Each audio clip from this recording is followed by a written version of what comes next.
Matt Rife probably thinks that he is a catch, and he probably is the one that got away with every girl he's ever been with. So if you had a chance to leave him a Yelp review for dating him, what would be your star rating? He was great at the time until I realized he was just a fraud. Stop the cap. At what point did you realize you dodged the bullet? When I started just realizing how many people were talking to him. But to be honest, I'm gonna give him 5 stars for leaving me in the dust, honestly, because I'm so grateful for it. I'm so grateful for it. So he left you. Oh, fully. Okay. Let it be known. Got it. So I told him, I was like, this is not going to cut it. Like, this amount of communication, like, I'm not happy with it how it is. And he basically just said, like, sorry, I can't get any better. He cold. Because he was spread too thin, let me tell you. He was really busy, not just with work, with 20 other girls. He is the busiest man alive. He is the most impressive, most hardworking person I've ever heard of in life, knowing what he is able to accomplish in a day. In her head, she thought she was the main character, but quickly got humbled. This next girl explains why Western women hate to submit to their men. Women who don't want to submit to a man because they're afraid of being controlled are the women who are controlling their man. And what they're really afraid of is losing that control. That's what submission is. It's surrendering control. Yielding to the leadership of your man does not mean blindly following orders and letting them boss you around. But the reason that women think that's what submission means is because that's how men have treated women in the past. But now women are the ones dominating their men and then look at this. Somebody come and look at this. Complaining that they're not masculine enough. The minutia of it can be as mundane as my partner telling me, hey babe, can you pick up some eggs on your way from work? And submission would look like, yeah babe, what else would you like? What masculine women do is they challenge the leadership of their partner. Why do I have to do it? Why can't you do it? Or they criticize and challenge every decision they make. Masculine men will not put up with that type of behavior. Whether it's healthy masculinity or wounded masculinity, there's too much of the same energy going on. So if you want your man to be masculine, you have to be willing to drop that defensive masculine shield that pushes people away. If you had 2 hours with Charleston White, what would you do? Go shopping. Go shopping? Yeah. That's the first thing you would do? Yeah. You have 2 hours though. You're gonna spend the whole I'll 2 go shopping. I'll probably rub his back and make sure he's like no cramps in his back and stuff like that. Okay. Yeah. Charleston. She think I'm a trick. Yeah, I'm a motherfucking player that wants some pussy. You lying to me. You think I'm gonna take you shopping and you gonna rub my back? You got to touch my dick. Man, I want my dick sucked and fucked. We go, man, no, hell no. And she didn't want to double up with me. Send us to the tire line. Are you sure? No. She's a no? Man, ain't nothing wrong with my back. Man, my dick got pressure on my nuts is built up. These motherfucking heavy. This motherfucker needs to explode. I don't fuck my back. I can pop my own goddamn back. No, go shopping in the back rub? Man, please. Nigga, hell no. That's one of them old white boy who dick can't work. Man, please. Man, shit no. Hell no. Hurry up, get the next one. Are you sure you want to skip her? I'm begging you, please. Okay, all right. You hear what she say after shopping? I know, but look at her. She's a body. I don't give a, what I'm after shopping, a back rub. That's not a fair exchange. That's a highway robbery. Man, the nigga wanna come after you done took somebody shopping. What? Okay. What nigga if she gave you a massage? nuts in the mouth, in the face, and on your ass. Nigga don't want no back rub. He cold. Man, he kept it real. Ain't no sugarcoating this shit. Send it to the sideline. Dick got pressure on my nuts is built up. These motherfucking heavy. This motherfucker needs to explode. I'll tell you what he did really correctly. What I loved, which most guys don't do, and I don't know why, is that same night, right as he dropped me off at my door, about 15 minutes later, I didn't get a text. I got a voice note of him saying how much he enjoyed the date, how much he had the best time with me.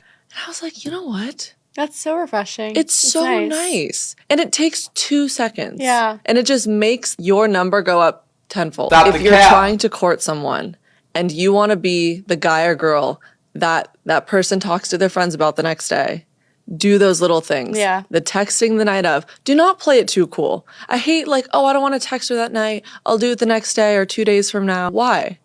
That is the stuff that she'll remember and like you even more for. Hell nah, man. Don't do none of that shit she just said. That's exactly how you end up in the friend zone. Do the exact opposite of what she said. Don't even text her back. I don't know who needs to hear this right now, but he is not the exception, honey. He is the rule. And I know it's tough when you're like emotionally intertwined with someone because you want to start making excuses for them and you don't even realize you're doing it. You're like, oh, but he has a work thing, or oh, he's got a family issue, or oh, he has insert excuse here. But remember, men are hardwired to go for what they want. And no man is too busy to pursue a woman that he likes.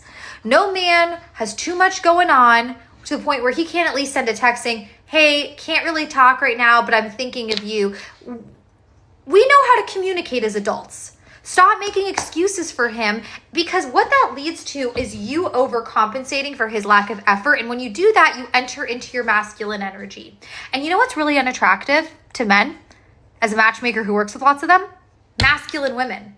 It's fine to express interest. It's fine to drop the handkerchief and show him that you're into him. But once you've done that, your work is kind of done in terms of pursuing and chasing. Like, he needs to come to the table and show you that he respects you and he wants you. And if he's not doing that, resist the urge. Come back to this video. Let it serve as your reminder that you are a feminine energy woman who deserves to be pursued by a man. And this man is not the exception, sweetheart. He is the rule. Once you go black, you never go back. This was just a saying to me until I experienced it myself firsthand. This is such a good question. Is it wrong knowing he's not the one but still want to experience it? I love this question for so many reasons. One, she knows he's not the one, but secondly, she still wants to gather the experience. This really comes down to what the experience is. If you're having an experience that's toxic, narcissistic, of course, I would be questioning you as to why you want to experience it again. And it's probably going to be because you've got a trauma bond. However, if you are learning new things about someone and experiencing things that you've never experienced before, and it's enriching your knowledge and your experience moving forward, I would say go for it. The biggest lesson in this is non-attachment. If you can do this and not get attached emotionally and physically, it's a great experience to have. However, once you become invested, it becomes very difficult to pull away from that relationship, even though you know they're not your person. I'll give you an example. A few years ago, I had a 2.5-month relationship with a man who I knew was not the one. As a psychic and medium, I asked my channel and I said, what am I here to learn? Because I know he's not the one. My channel told me that I'm going to experience unconditional kindness, a man showing up. Just don't be afraid to ask men for things. Like, men are literally not afraid to ask us for anything. They will ask you to take your clothes off in 2 seconds, so it doesn't matter. Ask them, give me money. She belongs to the streets. I'm not a feminist. I can see men and I don't immediately feel threatened. I'm not a feminist. I can wear dresses and feel pretty. I'm not a feminist. I can actually cook. Oh, you're definitely not a feminist. You want to know how I know why? It's because that little tiny brain in there has no idea what feminism is. Number one, that dress you're wearing, the only reason you're allowed to wear that is because of feminism. If it wasn't for feminists, you wouldn't be able to even show your shoulders. You wouldn't be able to wear those jeans you're wearing. Or when you're about to shop with your credit card, you wouldn't even be able to own a credit card. Go to college, hold your own job, and if you did hold your own job, you'd have to give all your paycheck to your husband. And because of feminism, you are able to voice your opinion on who you want to be here on social media. Because before feminism, you wouldn't be able to voice your opinion at all because it didn't matter. Oh, and I'm a hardcore feminist. I bake from scratch, I cook like I'm a chef, and I get dressed up to the nines in glamorous evening gowns to attend the most fanciest events in New York City. I know things are hard. One day you'll get it and understand. Man, could you imagine coming home to that with her passive aggressive BS? Nah, I'm all set. I don't want to be hot anymore. I've been hot enough. I've spent most of my 20s being hot, and honestly, it's exhausting. Now that I am not hot, I have so much time. Like, the only people I want to be hot for is me and my boyfriend. I don't need to be hot for the general public any longer, okay? I cannot stand how the news has been dogging Gen Z and calling them lazy for not wanting to work a 9-to-5 for the rest of their lives. Let me put it in perspective for everybody who's a little confused here, okay? I work 5 days out of the week, 40 hours a week, okay? I do not make enough to live on my own. I would not make enough to pay rent, water, electric, and eat. All by myself. I would not be capable of doing that. 20 years ago when you were getting started, you could live on your own. 20 years ago when you first started, you were able to do everything that I am now struggling to do. Let me add another perspective here. You've been working for 20 years. You have 20 years of working experience behind your belt. You have 20 years of experience in a career that has allowed you to gain raises, to get more money, to profit you in an economy that you created. You can sit here and you can call Gen Z lazy all you want, but I've been working my tail end off just to barely make it by. And respectfully, I don't want to do that for the rest of my life. I don't want to work my tail end off, wasting all of my life working just to barely be able to pay my bills. And that is what you created, not Gen Z. We're just here getting started. You've been doing it for the last 20 years. You tell me how it got ruined. We can sit here and we can call Gen Z lazy all you want, but you let the economy turn into what it did. You let it all run to hell. And now it's Gen Z's fault because we don't want to work to fix your mistakes.